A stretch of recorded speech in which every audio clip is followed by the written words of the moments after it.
जय माता की सभी भाई बहनों को, सभी मित्रों को। तो कैसे हैं आप लोग? आशा करता हूँ आप सब लोग खुशी से होंगे, सबके घर में सुख संतोष होगा। और मेरी तो यही दुआ है कि आपके घर में सब सुख हो, संतोष हो, रिद्धि हो, सिद्धि हो, देश प्रदेश घर बन सबके घर में सुख संतोष हो। हमारे उत्तराखंड के देवी देवताओं से यही विनती है कि सबको खुशी से रखे, खुशहाल रखे, देश प्रदेश सबकी रक्षा करे। तो आज मैं वीडियो बहुत दिनों बाद बना रहा हूँ। मैं बाहर गया था, मैंने बीच में बताया था आपको, मैं दिल्ली गया था। तो दिल्ली से कल रात ही पहुँचा, तो मुझे टाइम ही नहीं मिला सुबह से वीडियो बनाने का। अभी बड़ी मुश्किल से भी टाइम निकाल रखा है, क्योंकि कॉल भी बहुत लोग की कॉल भी आ रही है इधर उधर से, कि उनको बताना भी है कैसे क्या है। तो कॉल मैं उठा नहीं पा रहा हूँ, क्योंकि मैं सुबह से पूछ में ही बैठा था। अभी 2-3 बजे ही मैं पूछ से उठा, सुबह 8 बजे से। और तो अभी जाके मैंने सबको कॉल, जितनी भी कॉल आई थी, करीबन 40-45 कॉल आई थी मुझे, तो वो कॉल मैंने सबको लौटाई एक एक करके। सबसे आधा घंटा, 15-20 मिनट, 10 मिनट सबसे बात करी। अब जाके मैं फ्री हुआ हूँ। तो अगर कॉल नहीं उठाओगे, वो बोलेंगे नंबर तो दिया है, उसके बाद कॉल भी नहीं उठा रहे। और तो मैंने सबको कॉल बैक करी, सबको कॉल करी। दूर दूर से कॉल आई थी। और हमारे साथ हिमाचल से भी बहुत से लोग जुड़े हैं, और जम्मू से भी जुड़े हैं, और हरियाणा से भी जुड़े हैं, पंजाब से भी जुड़े हैं, और देहरादून से जुड़े हैं, और राजस्थान से भी बहुत लोग की कॉल आई थी मुझे। तो सबको जितना भी मुझसे हो सका मैंने बताया। देखो, करने वाला से ऊपर वाला है, हम तो जरिया हैं, लेकिन हमने कोशिश करनी चाहिए कि कैसे ही लोगों का अगर थोड़ी बहुत उनके मन में शांति भी मिल जाए, वही बहुत बड़ी चीज़ है। हमने उनसे बात करी तो उन्हें अच्छा लगना चाहिए बात करके। देखो, आगे को अच्छा करने वाला ऊपर वाला है, हमने तो करना है, आपने भी कोशिश करनी है। ये नहीं कि हाथ में हाथ धर के बैठे तो हम नहीं बैठ सकते हैं। कोशिश करनी है हमने कि कैसे किसी का भला हो। अगर मुझसे किसी का भला हो सकता है, चाहे कैसे भी हो, कि हम तो इतने दूर हैं, इतने दूर से कुछ नहीं हो सकता, लेकिन बात ही कर सकते हैं। 2 शब्द उनसे कह दिए तो उन्हें भी अच्छा लगेगा और मुझे भी अच्छा लगेगा। तो मैं आज आपको बता रहा हूँ पितरों के बारे में। और पितृभूत होते हैं, एक भूत होते हैं जो गाड़ गठरी में छल मशान के रूप में, एक भूत होते हैं घर भूत, पितृभूत। गढ़वाल में उन्हें घर भूत बोला जाता है। तो पितृभूत जो हमारे पितर आ जाते हैं। तो आजकल आप देख रहे हैं ना, हर घर में पितर आ रहे हैं, सबके पितर आ रहे हैं। घर घर में जहाँ कभी पितरों का जागर नहीं लगता था, पितरों की पूजा जागर द्वारा नहीं होती थी, उनके घर में भी अब रोज जागर हैं, रोज पितर आ रहे हैं, भूत आ रहा, भूत आ रहा, पितर आ रहा। तुम्हारे आमा आ गई, बुढ़ामा आ गई, तुम्हारे 7 पुश्तों के पितर आ गए। भाई आज तो कहाँ थे ये पितर लोग? तो लोग परेशान हैं, पितर दोष से परेशान है आजकल। मैं जहाँ भी मुझे कॉल आ रही है, सब जगह ज़्यादा ना पितर दोष निकल रहा है। तो सबके घर में पितृ दोष है। तो आखिर पितृ दोष अब इतना क्यों प्रकोप हो गया, हमने इतनी गलती क्या कर दी? तो पितृदोष का निवारण क्या है, कैसे इनका जो उपाय हुआ? क्योंकि पितृदोष में ये होता है, पितृदोष के लक्षण ये है कि घर में एक तो अशांति है, सबसे ज़्यादा हो जाती है घर में अशांति, लड़ाई है, झगड़ा है, तू है, मैं है, परिवार में कलेश हो जाता है, और दूसरे रास्ते सारे बंद पड़ जाते हैं। अगर हम घर में कुछ भी काम करना चाहते हैं ना, कोई शुभ कार्य, तो वो कार्य होगा ही नहीं, सारे बंधन पड़ जाएंगे। और घर में बार बार कभी कोई परेशान होना है, अशांति है, दुख तकलीफ है, घर में जो बीमार होना है, तो इनके बहुत सारे लक्षण हैं। अगर किसी के गाय बच्चे हैं, तो गाय भैंस बच्चियों जानवरों तो का ये पकड़ लेता है पितृदोष। तो पहले जो है गाय बच्चों से ही दूध का आना बंद हो जाता है। दूध में कभी कभी जब हम खून सा होना, ये भी जो है पितरों के लक्षण होते हैं। और जब हम छाछ बनाते हैं, वो भी, उसमें भी परेशानी होती है। घी बनाते हैं, घी में भी परेशानी हो जाती है। और फोड़े फुंसी होना, दांत में दर्द होना, आँख में दर्द होना, कान में दर्द होना, हाथ पाँव में दर्द है, पेट के बहाने हैं, कई जो है परेशानियां जो हमारे पितरों के कारण होती है। पितृदोष अगर किसी घर में होता है तो ये होता है। तो आखिर ये पितर इतने आ क्यों रहे हैं? जो अगर कोई पितर जा रहा है, कई जगह तो ऐसा देखा है मैंने, पितर जा रहे हैं और 6 महीने 3 महीने ही घर में अपना प्रकोप दिखा दे रहे हैं, उसके बाद उनको जो है तुरंत ही उसकी पूजा करनी पड़ती है। तो पितृ पूजा के भी हर जगह अलग अलग नियम हैं। और पहले से वही पितर आता था।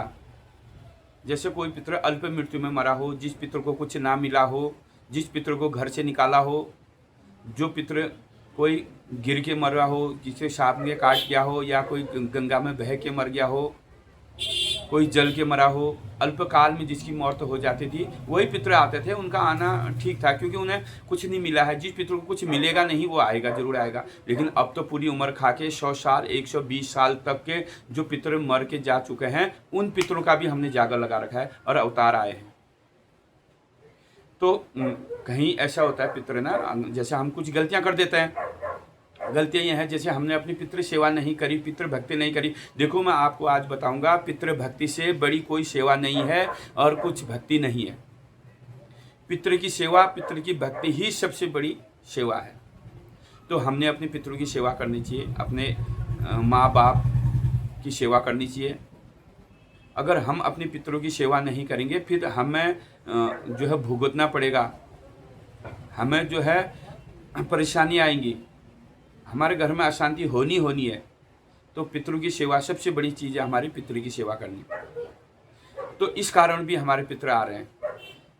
और कोई जैसे अल्प मृत्यु में मरा हो फिर तो आना ही आना है, कोई अचानक मरा हो फिर तो आना है, या कोई देश प्रदेश में मरा हो, कोई अपने घर में नहीं मरा है या कोई हॉस्पिटल में मरा है या कहीं मरे तो वो आ सकते हैं। जैसे ना कोरोना काल में हमारे जो लोग बहुत सारे मारे गए कोरोना काल में, क्योंकि उन्हें कुछ हाथ नहीं लगाने दिया, क्योंकि उन्हें अलग रख देते थे, वहीं उनकी मौत हुई। तो उन्हें कुछ नहीं मिला और हमारे हाथ का एक पानी भी नहीं मिला, हमें कुछ देने को नहीं मिला। तो वो पितर भी अभी बहुत सारे लोग आए, उनका आना भाई सही है क्योंकि उनको कुछ मिला नहीं है तो उन्होंने तो आना ही है ना।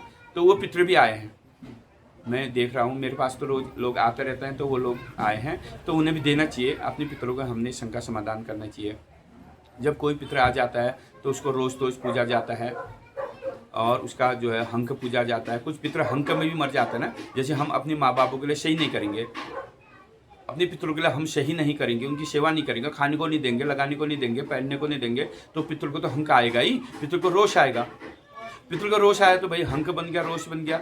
हमारे तरफ बोलते हैं रोष हंक और गढ़वाल की तरफ गश बोलते हैं, बात एक ही है। तो उनका गश पूछना पड़ेगा, उनका रोष पूछना पड़ेगा। और या पितरों का किसी के यहाँ झगड़ा हो, अब इस चक्कर भी पितर आते हैं, दो पक्षों का झगड़ा है, धात है, पुकार है, हंकार है। तो हम कभी कभी ये कहते हैं ना, भाई हमारे पितर तो पूरी उम्र खा के गए, भाई उनको देखो, उनका किसी के साथ झगड़ा तो नहीं था। तो जब झगड़ा होगा, उन्होंने कोई देवी देवता उन्होंने पुकारा होगा, तो उनका तरोतारण नहीं हो सकता है। वो भूत रूप में आएंगे, हंक के रूप में आएंगे, क्योंकि उन्होंने यहाँ झगड़ा कराया। झगड़ा करने के बाद देवता पुकारा है, तो देवता उनका तरोतारण नहीं होने देगा। क्यों नहीं होने देगा? क्योंकि देवता को पुकारा है, उस देवता का पूरा हमने नहीं करा। आखिर क्यों पुकारा है? कुछ तो बोला होगा उस देवता को, तो उस देवता की पूजा हमें देनी पड़ेगी। उस देवता का भी रोष पूछना पड़ेगा, उस पितर का भी रोष पूछना पड़ेगा, तब जाके उन देवता भी शांत होगा और जो पितर चले गए हैं उनकी आत्मा भी शांत होगी, उनका तरोतारण हो जाएगा। तो कहीं जगह हमारे यहाँ ज़्यादातर बलि का विधान है, लेकिन मैं पितर में बलि के खिलाफ हूँ, क्योंकि पितर में बलि नहीं देनी चाहिए। पितर का जब हंक पूजना है, पितर चले गए हैं, पितर जब चले गए हैं तो विष्णु बन जाते। कोई कहते हैं ना हमारे पितर मीट मांस खाते थे इसलिए, अरे तुम्हारे पितर मीट मांस खाते थे, ठीक है, जब जिंदा थे तब खाते थे जो खाते थे, अब मरने के बाद तो भगवान वैकुंठ भेजना है उन्हें, हमें तरोतारण हमने उनका करना है। तो चाहे हंक में हो फिर भी बलि नहीं देनी चाहिए, चाहे उनका मठ मंदिर बनाओ फिर भी बलि नहीं देनी चाहिए। बहुत सी जगह मैंने ऐसे देखा, हंक पूछते हैं, उनका पुतला बनाएंगे, डिगरा बनाएंगे, सब कुछ करेंगे, लास्ट में उनको बकरा दे देंगे। भाई उनका तरोतारण नहीं होगा, हंक बलि दोगे तो वो और विकराली रूप में आएंगे। और उनके मठ मंदिर में भी कभी बलि नहीं देनी चाहिए। मैं आपको बता रहा हूँ, जहाँ चला आ रहा भाई मैं नहीं कह सकता, लेकिन मेरी राय यही है कि पितरों को बलि ना दो बस। तो उनको उनका तरोतारण करो, क्योंकि भगवान विष्णु के रूप में, देवी के रूप में उनकी पूजा करो, शांत रूप में उनकी पूजा करो। उग्र पूजा ना दो, सात्विक पूजा उनको दो, सात्विक रखो उनको पितरों को, तो उनका तरोतारण जल्दी हो जाता है। अगर हम बकरी देते रहे उनके मंदिर में, रोज़ बकरियां काटते रहे, वो रोज़ भूती रहेंगे, वो और विकराल रूप में आएंगे, तामसिक बन जाएंगे। उनको सात्विक में रखना है, तब उनका तरोतारण होगा। तो ये लोग ना, गुरु लोगों ने भी बिगाड़ रखा है, क्योंकि गुरु लोगों ने सब गड़बड़ करा है। कई जगह मैंने कई गांव ऐसे देखे हैं, रोज़ पितरों की पूजा होती है, रोज़ पितरों का जागर लगता है और उनके मंदिर में रोज़ जो है बकरा कटता है। कहते हैं इनके साथ ये बाण है, इनके साथ ये मशान है। भाई कहाँ से आया मशान, कहाँ से आया बाण? मैंने अब ये भी देखा है, मैं ये बात भी आपको बता रहा हूँ। मैं बहुत से गाँव में जाता हूँ जागर लगाने, तो पितरों का भोग क्या है? पुए हैं, प्रसाद है, पूरी है, खीर है, पुए हैं, हलवा है, सूजी है, मीठा भोग है, शुद्ध भोज है। पितरों को ये भोग लगता है। इससे पितरों का ना योनि बदल दिया तुरंत, भूत रूप छोड़ के, भूत योनि छोड़ के, प्रेत योनि छोड़ के वो देव लोग जाते हैं, विष्णु लोग जाते हैं। और तो अब गुरु लोग ने क्या कर दिया, नहीं भाई इसके साथ ये बाण है, इसके साथ ये मशान है और इसको जो है बलि लगेगी। भाई तो उस गुरु से आप ये पूछो कि इसके साथ बाण आया कहाँ से, इसके साथ ये भूत प्रेत मशान कहाँ से आया, तो उसके साथ एक मंदिर और बना देंगे और वहाँ पर बकरा काटो। ये बहुत गलत है, ये गुरु लोगों के लिए बहुत गलत है। गुरु लोगों ने कर खाए।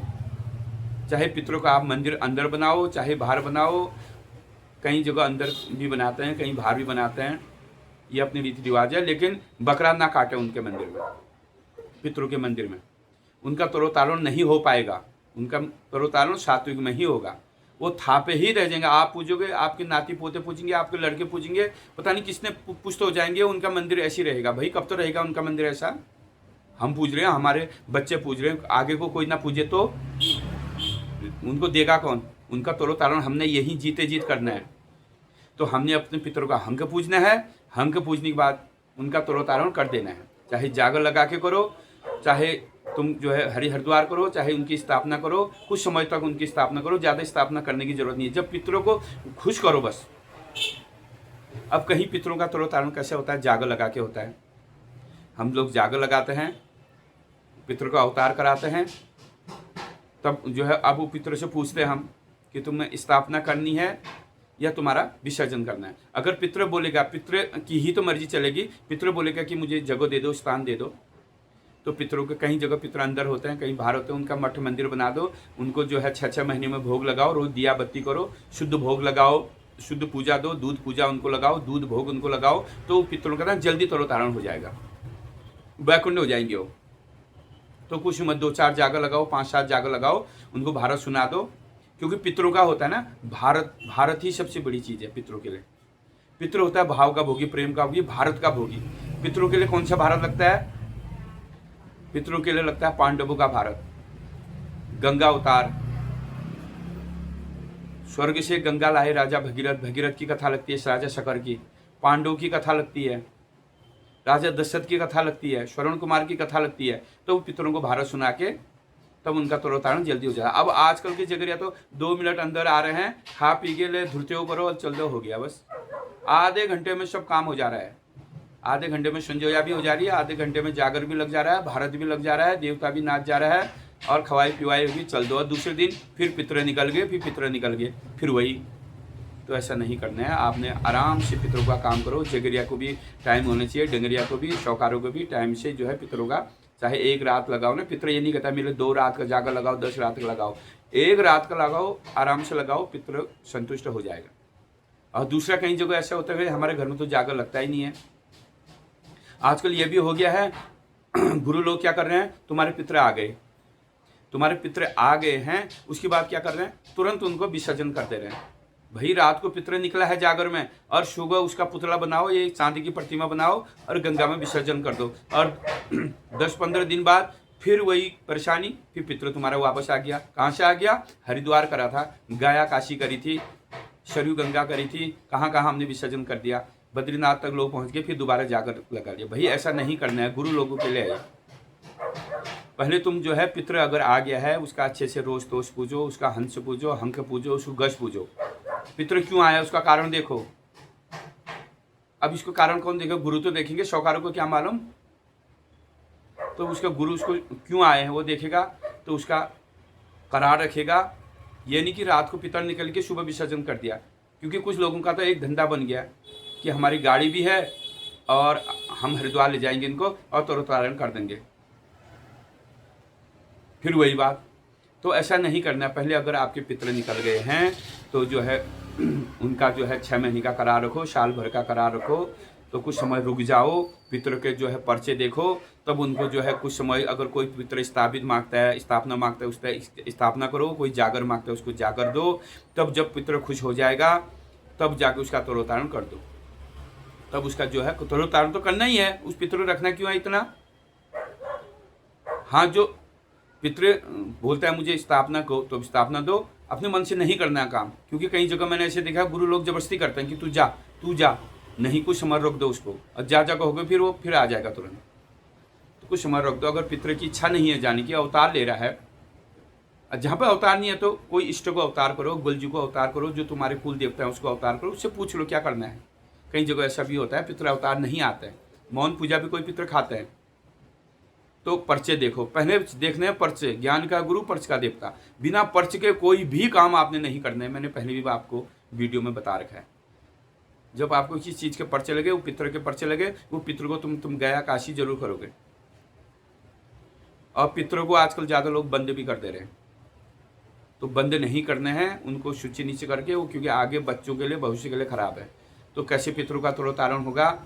चाहे आप हरिद्वार ना जा सको ना, आपके नज़दीक में जो तीर्थ है, छोटा ही तीर्थ क्यों ना हो, लेकिन वहीं पे उसको छोटा तीर्थ हो या बड़ा तीर्थ हो, तीर्थ है तो उसको विसर्जन वहाँ पर कर दो, पितर वहीं से संतुष्ट हो जाएगा। आजकल लोग का, अब मैं क्या ही बताऊँ, हमारे यहाँ तो कुछ गुरु ऐसे हैं कि रात को जागर लगा रहे हैं, पितर निकाल रहे हैं, और सुबह गाड़ी बुक करो और हरिद्वार पहुँचा दे रहे हैं। अरे हरिद्वार चलो, वो एक रिवाज बन गया है कि हरिद्वार जाना है तो जाना है, गाड़ी भी हमारी होनी चाहिए, गाड़ी भी उनकी है, और मेरी गाड़ी में बैठो हरिद्वार चलो बस।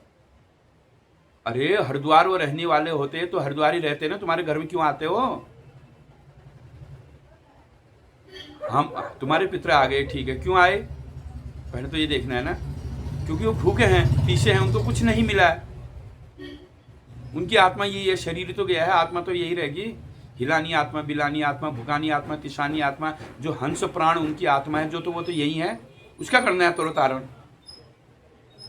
तो वो क्यों आई है पहले देखना, उसको क्या चाहिए, क्या करने आई वो आत्मा, यहाँ क्यों रही यहाँ? उसने अपना बच्चा नहीं देखा तो बच्चा देख के जाएगी वो आत्मा। उसने अपनी बहू नहीं देखी, बहू को देख के जाएगी। अपनी लड़की से नहीं मिली, या अपना उसका हंस लड़की में रह गया हो, लड़की से भेंट की जाएगी। या भोगी आत्मा है तो भोजन करके जाएगी। वस्त्र नहीं है तो वस्त्र पहनाएंगे। भारत का भोगी भारत सुनाई जाएगा, तभी तो संतुष्ट होगी वो आत्मा, तभी तो जाएगी। मृत्यु मंडल हरियामनम पिंगाओ गाम तीन तालाब धरती नौ खंडी मैंने मुझको देखना है, तो वो देख के जाएगी, तभी तो संतुष्ट होगी। नहीं भाई रात को निकल गई है और सुबह कर दो उसको गया काशी हरिद्वार बद्री केदार गंगा में विसर्जन कर दो बस। अब जब वो वहीं रहने वाली होती है, उस आत्मा को तो हमने तीर्थ में पहुंचा दी थी, उसकी लाश तो हमने तीर्थ में ही जलाई होगी, तीर्थ में ही करा होगा उसका सब कुछ, तब क्यों आई यहाँ? अरे भाई समझो, वो पितर क्यों आई यहाँ? तो कुछ समय रहने दो घर पे, उसको भोग लगाओ, भूमि भोग जो है भूमि में उसको जगह दो। जगह नहीं भी देते हो ना, थापना नहीं भी देते हो, कुछ तो पर्चे लगने चाहिए। साल भर रुको, 6 महीने रुको, 1-2 साल रुको, उसकी खोज खबर सही से करो। ये भी बहुत गलत हो रहा है और लोग परेशान हैं। जागर लगाते लगाते भूत हो गए, कैसे पितर हो गए, कैसे ये हो गए। रोज पितरों के जागर है भाई, हम तो इतने जागर लगा रहे हैं, रोज पितरों के जागर लगा रहे हैं, रोज पितरों के जागर में है। देवी देवताओं के जागर में कम है, भूत पितरों के जागर में ज़्यादा है, क्योंकि हर घर में पितर हैं। और बिगाड़ है हम लोगों ने, पुछारियों ने और गुरु लोगों ने। जब एक बार में उसका हो जाता है भाई, बार बार करने की जरूरत है बताओ? सही से करो ना, एक रात नहीं हो रहा 2 रात लगा दो वहाँ, लेकिन काम तो सही करना है। बदनामी तो मत करो सबकी, सब गुरु बदनाम है, सब जगरिया डंगरिया से पुछारी सब बदनाम हो जा रहे हैं। वो भी ऐसी है, वो भी ऐसी है। सही से उसकी खोज खबर को, पितर आया है, क्यों आया है, क्या उस पितर को चाहिए, तो वो पितर को उसको दो, पितर संतुष्ट हो जाएगा। हंक में तो उसका अहंकार पूजो, कुछ लेन देन है लेन देन करो। देवता हाथ पुकारा, देवता पूजो उसको, उसका जो पुकारा वाला है उसका हंक है तो हंक पूजो। स्थापना मांग रहा है स्थापना करो, अगर विसर्जन मांग रहा है विसर्जन करो। अब विसर्जन भी ना ठीक है, पितर कह रहा है विसर्जन करो तो रुक जाओ ना, कुछ 6 महीने तब भी रुको, करार मांगो उससे, 6 महीने का पर्चे देगा वो पितर, तब करो। और कई जगह ऐसा पितर अवतार नहीं हो रहा है, कोई डंगरिया अवतार हो रहा है, डंगरिया बोल रहा है भाई विसर्जन करो कल सुबह चलो। अब बताओ यहाँ से हरिद्वार जाने में, कुछ लोग तो हरिद्वार के नज़दीक है, ठीक है भाई, हमारे तो 2 दिन लगते हैं आने जाने में ही। अब उसमें लोग भी जाएंगे, सब जाएंगे, गाड़ी का होगा, वो होगा 10-15 हज़ार तो गाड़ी का ही लगता है। गरीब आदमी कहाँ से ले जाएगा हरिद्वार? उसके लिए तो यहीं घाट में जाना ही मुश्किल है, नज़दीक में एक रात के जागर लगाना ही मुश्किल है गरीब के लिए। तो ये है। तो आप लोग जो है सोच समझ के काम करें, अपने पितरों को परेशान न करें, पितरों की सेवा करें, जो कि पितर हमारा भूत रूप में न आए, वो काम हमने करना है। हमने तो अपनी तरफ से पूरी सेवा भक्ति करनी चाहिए पितरों की, चाहे वो पितर आए या ना आए, वो बात की बात है। क्योंकि अभी तो हमें कर्म करना है, फल की चिंता नहीं करनी है। फल जरूर मिलेगा, अगर कोई हम अच्छा कर्म करेंगे हमें अच्छा फल जरूर मिलेगा। हमें नहीं मिलेगा, हमारे बच्चों को मिलेगा। हम बुरा करेंगे तो भाई हमें ही फल मिलेगा, बच्चों को तो जब मिलेगा तब मिलेगा, हमें ही मिल जाएगा। क्योंकि ये कलयुग है, कलयुग में तुरंत प्रभाव, तुरंत फल भी मिलता है, अच्छे फल भी मिलते हैं, बुरे फल भी मिलते हैं। हमने पहले से सतयुग में क्या होता था, द्वापर त्रेता में क्या होता था, हमारे जो तपस्वी भक्त लोग होते थे हजारों वर्ष की तपस्या करते थे, फिर भी उन्हें भगवान नहीं मिलते थे, फिर भी उन्हें फल नहीं मिलता था। देखो हमारे ऋषि मुनि तपस्वी लोग कितने वर्षों की तपस्या करते थे, उनके शरीर में ध्यान लग जाता था, शरीर का मिट्टी बन जाता था, तब भी वो तब भक्ति करते थे। लेकिन कलयुग में ऐसा नहीं है। कलयुग में थोड़ी सी ही भक्ति में, थोड़ी ही सेवा भक्ति में ही भगवान खुश हो जाते हैं और हमें तुरंत फल मिल जाता है। लेकिन हम वो करना भी नहीं चाहते। अब बताओ, कलयुग में नाम जपने मात्र से ही हमें फल मिल जाता है, बोल तो हम नाम ही नहीं जप रहे। तो अपनी अपनी तरफ से भक्ति करिए, सेवा करिए, अपने इष्ट देवता की, अपने कुल देवता की भक्ति करनी हमें जरूर है, और सही राह पे चले। और हमारी युवा पीढ़ी को, मेरा सबसे बड़ा उद्देश्य यही है, हमारी युवा पीढ़ी को जो हमारे देवी देवताओं के बारे में पता नहीं है उसके बारे में मुझे बताना है। बस मैं इसी के लिए वीडियो बनाता हूँ कि हमारी नई पीढ़ी, मुझे चिंता है नई पीढ़ी की। हमें तो सब पता है कि हमारे देवी देवता कैसे पूजा, आपको भी पता है, सयाने लोग को। कई जगह तो सयाने को भी मालूम नहीं भाई, हम तो घर घर जाते हैं, उन्हें तो कुछ पता ही नहीं, आरती करना भी नहीं आ रहा है, शंख बजाना नहीं आ रहा है, पिठा लगाना नहीं आ रहा है कि संगुली से कहाँ पिठा लगते हैं, किसको लगता है, ये भी पता होनी चाहिए हमें। शंख बजाना, आरती करना तक नहीं आ रहा कई लोगों को, तो हमें बताना पड़ता है। तो हमने सीखना चाहिए हमारे देवी देवताओं के बारे में, हमारे कैसे रीति है, कैसे रिवाज है। अगर हमें सब पता होगा ना, हमें कोई ठग भी नहीं सकता है। हमें कुछ पता ही नहीं होगा भाई, दुनिया भर हमें ठग के ले जाएंगे, इतने हजार दो, इतना दो, सोना दो, चांदी दो, लोहा दो, जो है। तो आप लोग से ये विनती है कि नई पीढ़ी को बताइए, और आपको अगर मेरी वीडियो सही लगती है शेयर करिए, सब्सक्राइब करिए, लाइक करिए, कमेंट करिए, और मुझसे फ़ोन नंबर मांगिए कमेंट में। अगर किसी से मुझसे बात करनी है तो मुझसे बात करिए। जो भी बताऊंगा, 2 बात बताऊंगा, अच्छी बताऊंगा, क्योंकि मुझे अच्छा लगता है कि देवी देवताओं के बारे में बताऊं। मैं अभी दिल्ली गया हुआ था, वहाँ पर लोगों को पता चला कि मैं आया हूँ, तो बहुत सारे लोग जो है मुझसे मिलने आए, युवा लोग ज़्यादा थे। तो मुझे बड़ी अच्छी खुशी होती है, कुछ लोग की इस चीज़ में जानकारी तो ले रहे हैं। भाई मुझसे जानकारी लो, मैं तो ये कहता हूँ जानकारी लो। तो बहुत से लोग जानकारी लेने आए, मिलने आए, अच्छा लगा।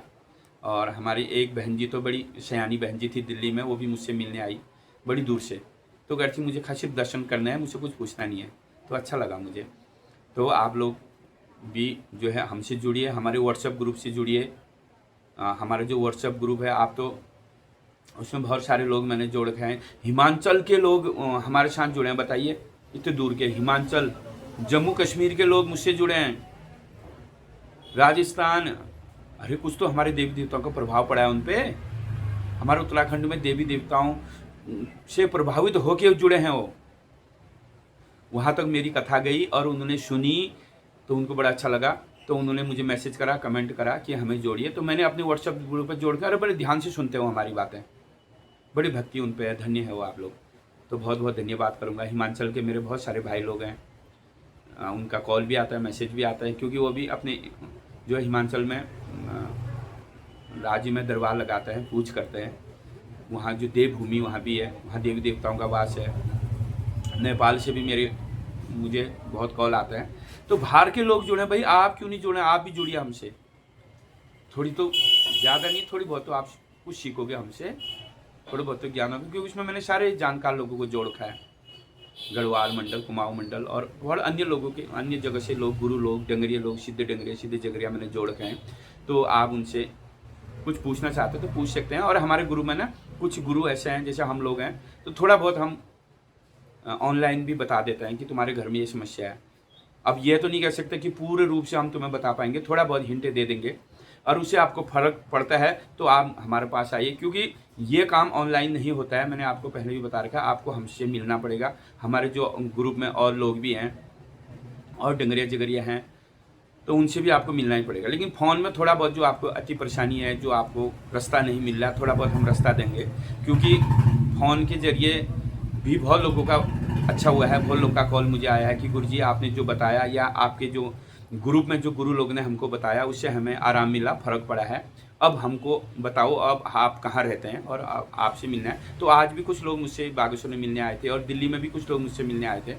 तो कुछ तो उनको लगा होगा कि फ़र्क है हमें, तो इसलिए मिल रहे हैं। तो ठीक है, आप लोग भी अगर आपकी कोई समस्या कोई परेशानी है तो हमसे पूछ सकते हैं। जितना भी होगा थोड़ा बहुत जितना भी हमें ज्ञान है कोशिश हम कर सकते हैं। कोशिश करने में कोई बुराई नहीं है, लेकिन हम गारंटी नहीं देते भाई। देखो हम इस चीज़ में हम गारंटी नहीं देंगे कि ऑनलाइन में हम तुम्हारा ठीक कर देंगे ना। तो कोशिश कर सकते हैं, देने वाला भगवान है, कराने वाला भी वही है। हम कोशिश कर सकते हैं, इसकी समस्या अगर ठीक होगी, इससे बड़ी पुण्य का काम कोई नहीं है। मैं तो यही सोचता हूँ कि लोग का भला हो, क्योंकि मेरे पास सुबह से शाम तक बहुत सारे लोग आते हैं, पूछते हैं, परेशान हैं। लेकिन जो चीज़ हमसे हो सकती है मैं कहता हूँ भैया हाँ मैं कर दूंगा, मुझसे होगी। जो चीज़ नहीं होगी तो कहते हैं बच्चा भैया ये मेरे बस से बाहर नहीं है, आप दूसरे के पास चले जाइए, दूसरे गुरु के पास जाइए। जितना ज्ञान मुझे है तो उतना तो मैं कोशिश करूँगा ठीक करने की। अब जो मुझे आता ही नहीं है भाई वो मैं क्यों करूँ, गलत है। किसी का खर्चा भी नहीं करना चाहिए, किसी का पैसा भी बर्बाद नहीं करना चाहिए। तो आज की वीडियो बड़ी लंबी बन गई है, तो फिर आप लोग का सहयोग चाहिए, साथ चाहिए। और आप लोग मेरी वीडियो देखते हैं इसके लिए बहुत बहुत धन्यवाद। जय माता की, जय उत्तराखंड, जय देवभूमि, जय भारत।